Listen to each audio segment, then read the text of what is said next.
Hello everyone, it's Rileyy and welcome back to another Kingdom Hearts Theory video. So a few days ago we got the latest Union Cross update featuring the reveal of pets and the new Union leaders entering the Foretellers room. Now upon looking into these cutscenes I have found a few interesting things, as well as having some new ideas as to where the story of Union Cross may be heading. Now, of course, 20 minutes of quests and story is not enough to give a whole lot of depth into what is going to happen next, but it will offer a few hints into what may happen in the future. Now, please remember guys, this is just a theory video and nothing is yet confirmed.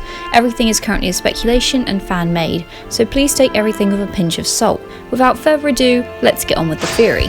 Now, upon first looking at the update, we can see that the player does in fact get a pet, which we know to be a Dream Eater or spirit. How do we know this? Well, firstly, the Dream Eater music plays in the background upon the spirit appearing, and secondly, from the explanation that the second Chirruphy gives us.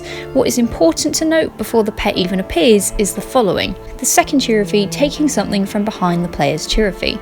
Judging from the ouch that our Chirruphy says, we can assume it's either fur or some sort of hair on their body.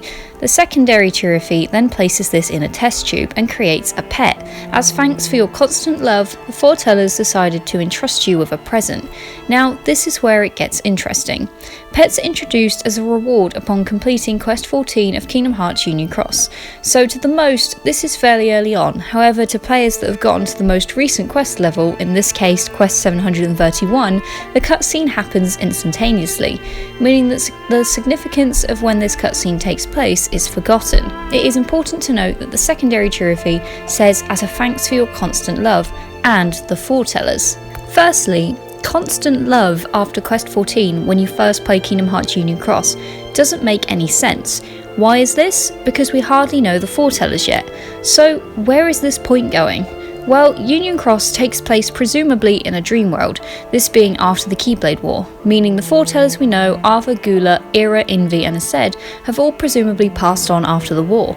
Therefore, the Foretellers we know this to be at present can't actually be these Foretellers, but rather Ephemera, Scold, Ventus, Lauriam and Blaine, which I will never accept. Blaine is his name, square, it is Blaine. Now, how can we be sure of this? Well, fast track to the cutscene of the new Union leaders. Their first mission is not to form unions, but rather to create spirits to eat the nightmares each member of the Dandelions has after the war. One prominent example of this is the player. We know this from the flashback Ephemera has of Chirruphy saying that the player has been having really bad dreams. Give that player a spirit, however, and the nightmares slowly start to dwindle away, until nobody remembers the tragedy of the Keyblade War. Further evidence to suggest that this cutscene takes place before our pet's arrival is that Blaine tells the other that in order to create a spirit, he must first have a piece of the Dream Eaters, directly from archetypes that have previously existed. From DDD, we know that Dream Pieces are essentially ingredients used to create spirits, obtained through other Dream Eaters. Go back to where Chirruphy presented us with our pets, and we discover that the second Chirruphy takes something from the player's Chirruphy, causing him to moan in pain, this presumably being the archetype. How do we also know this? Well, the definition of an archetype is a very typical example of a certain person or thing, or an original which has been imitated, a prototype. Now apply this to the cutscene and we can see a second Chirruphy take a sample from our player's original Chirruphy and then place it in a test tube, which assumingly the other ingredients Blaine needs to create a spirit are also inside. Following on from this, the pet specifically created for the player is born, so specific that we are able to choose the customization for said pet until it appears to our liking in the following cutscene. Now of course, how significant is this? Well, we know that each of the 5 new Union leaders, as told by Master Ava, must work with the other player's Chirruphy in order to move forward in the new world.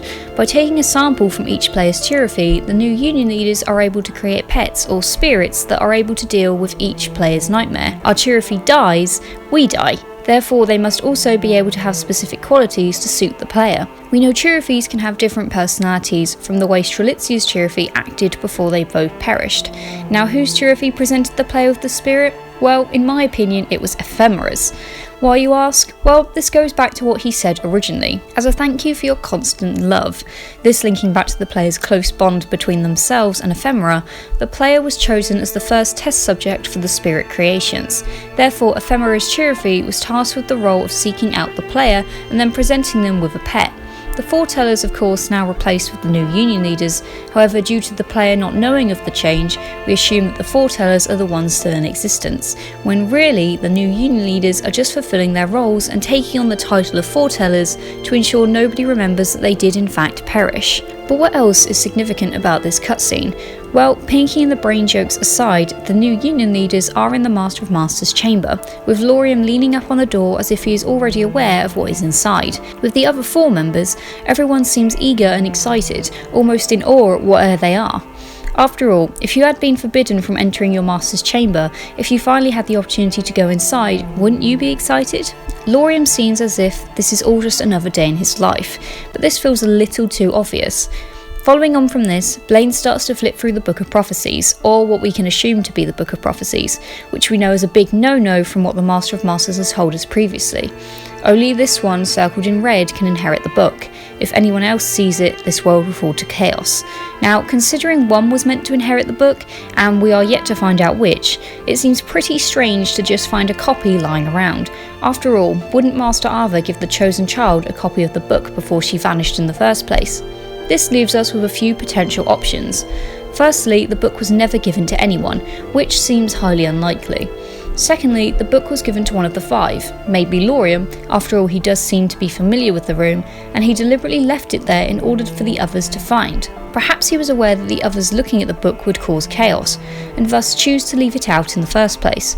Or of course, the final option is that Luciu has indeed found an apprentice, already past the Keyblade and the Book of Prophecies, who has left the book in the room and is trying to find darkness to enter the new realm. We already know that Ephemera has felt a strange darkness in this new world, and it is a different darkness to that of the previous world. As Luciu's darkness is different to that of the Master of Masters, it could possibly belong to Luciu, but this is unlikely at this point in time from what information we have. Continuing on, Blaine makes the point that the room is now theirs, following on with Lauriam sitting down comfortably on the chair. What is interesting about this new scene is Ephemera's idea of forgetting the notion of unions in this new world. We know from previous cutscenes that the Master of Masters informed Ava to forget the notion of unions and form an entirely new organisation, these being of course the Dandelions. However, she specifically instructed Ephemera to form the new unions in the new world, but he is now choosing to stray from the path. Blaine and Lauriam's reaction are very interesting here, as Blaine answers with, "Oh," and Lauriam answers with, "I see," as if they are sarcastically shocked with Ephemera's response. Perhaps they are trying to ease Ephemera's decision, trying to stray him from the path that the Master of Masters was convincing Ava to take in the first place with the Dandelions. This would of course suggest that Lauriam and Blaine are working with the Master of Masters, but on this fact I'm not 100% sure yet. Blaine even goes so far as to suggest that the rules say we must leave new unions. Would you go against that? Causing Ephemera to begin to doubt himself, as I predicted in my last theory video. However, Lauriam, clearly playing the good cop bad cop game, reassures Ephemera that the rules don't specify when they should create the new unions, which Blaine of course agrees with. Already, the conversation between Lauriam and Blaine seems to be fitting the idea that the two are working together. If you notice, every time Blaine speaks, it is also followed up by Lauriam, as if the two need to back each other up on every conversation. What is also interesting here is how Lauriam follows up with "Ven is just a kind person." Now of course, this could be a simple statement, but to me this feels like somewhat of an attack on Ventus, as if Lauriam is using it as a backup to suggest that Ventus wouldn't be able to lead a union anyway. I know that probably makes no sense, I'm sorry, but it feels odd. Although Lauriam is trying to give a compliment to Ventus, his body language doesn't give the same impression. Following on from this, Lauriam goes on to say that everyone has been scheduled. People will relive their depth as a Keyblade wielder, which explains why if you play from Quest 1 again, if you start the game afresh as Unchained Key was simply a rebrand to Union Cross, the quests you play are exactly the same as Kingdom Hearts Key. So at least we finally get an explanation as to why nothing was changed. It seems that all the Dandelions were placed in some sort of sleep status until the new Union leaders were ready. After they awoke, they had no memories of the past and just relived their old lives with no pain or hurt. The next scene we see Blaine is suggesting the idea of spirits, where everyone looks in the book, potentially creating the disaster that the Master of Masters had earlier predicted, which of course probably ended up in the book itself ironically. The idea behind the spirit, which I explained earlier, is then explained by Blaine, who then rips out a page from the book and gives it to Ephemera. Nice touch, Nomura, another lost page on how to create spirits. Now, here's a question. Could this be the lost page and actually play an important role in Kingdom Hearts 3? I know that sounds highly unlikely, but what if the nightmares, which are a form of darkness, play a larger role in Kingdom Hearts 3, or play a much larger role later on in the game? Now, this being the lost page, Sora and the gang don't know how to create spirits. Highly unlikely, I know, but it could be a possibility, seeing as this may be the only Book of Prophecies currently in existence. And if this game is meant to link to Kingdom Hearts 3 and beyond, yes, beyond, it is confirmed by Nomura, then we can assume that this book may of course be the only sole survivor. Later on, Lauriam points out he doesn't really want to search for ingredients, so he chooses to help Blaine with the initial stages of creating a Dream Eater. Yay, 2 potential evil beings in a room with the Book of Prophecies, what could go wrong? I don't know about you guys, but this cutscene is really making me feel uneasy, especially with the music behind the clip being the music from Castle Oblivion. Also note how Lauriam stands in the background, almost as if he is awaiting his time to strike, like the assassin part of his nobody name. Again, this is just a small observation. Now, how does this all connect to Strelitzia and the overarching plot of Kingdom Hearts Union Cross, you ask? Well, to understand this, we need to go back to an earlier question that I raised in my previous theory, this being, who is the figure in the hooded coat? Well, upon taking this cutscene into consideration, as well as a few previous cutscenes I think someone mentioned in a previous theory, may actually have more of a connection to the current Union Cross update than what we think. Now, this is going to sound bizarre, but I am once again going to suggest Gula. If we look back at the cutscene that happened pre-war in Kingdom Hearts Key, we see the player Skuld and Gula all having a conversation in a small house in Daybreak Town, this being the conversation that led the player to battle the Darklings in the next few quests. Now we know from Strelitzia's side that her Chirruphy was on the lookout for the player and noticed that they had gone into a small house just ahead of her. Strelitzia of course runs into said house, and by no surprise, it is actually the same house. And of course, no player or Skuld. But the real question here is Gula still inside? Well, from what we have seen previously, Gula was sat on a chair inside the house, so he may have had time to stand up and move, but at this point we don't currently know. However, in the event that he didn't have time to necessarily leave the house, it would indeed be Gula that was the one inside. Now, Gula's mission from the Master of Masters was to find the traitor. We know this to be the person who bears the sigil.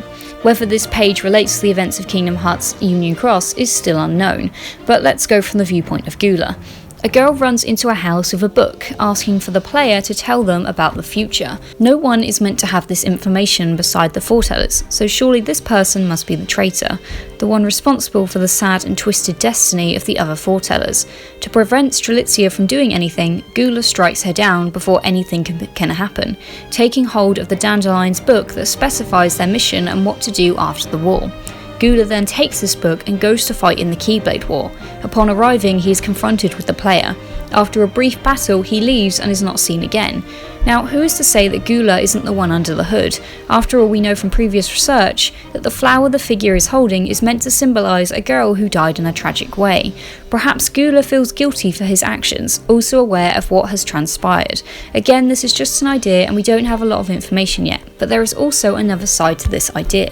Looking back at the opening to Kingdom Hearts 0.2, assumingly it is Luxu who stands at the Keyblade graveyard, Keyblade in hand, watching as Lux begins to rise towards the sky. Only, we never saw Lux rise to the sky in the current Keyblade War, nor did we see Kingdom Hearts appear in the sky, which can only mean one thing. Did we get it wrong as to who is beneath the hooded cloak? Is it in fact this new mysterious figure? After all, Luxu was told to find the apprentice and pass the Keyblade down. Perhaps this also goes for the box as well. Now, of course, I fully accept that this person is Luxu, but it is just a small suggestion I am making considering we have a third person beneath a hooded cloak. We are yet to see Luxu's face or the Master of Masters. Putting this all together, here is my summary of what we know and what I believe is a strong possibility now more than ever. Firstly, and again this is another stab in the dark, sorry Strelitzia, I didn't mean to pun you. Ephemera, Skuld, Ventus, Lauriam and Strelitzia were all chosen to be Union leaders. It was Blaine who was never chosen. Although in the newest artwork we now see Blaine's face, in the game we do not. Most likely one of Nomura's obvious misdirects. Think about it, we all fall under the hat Blaine would have yellow eyes. Now we know he doesn't, so we automatically assume he is a good guy. So the person who wanted Strelitzia killed, in my opinion, Gula, as he was the one responsible for hunting down the traitor, hired Marley as an assassin. The term graceful assassin applies here. Gula, Strelitzia and Marley all met in the house I mentioned earlier. Marley or Gula then struck Strelitzia down.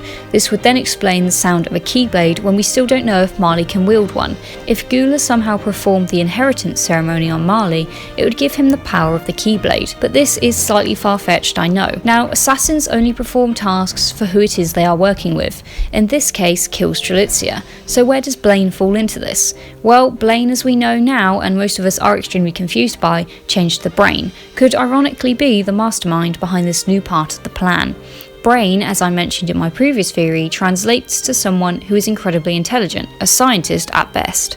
So now that Gula has Lauriam under his wing, he needs to ensure Lauriam isn't just wandering around with a corpse in his arms.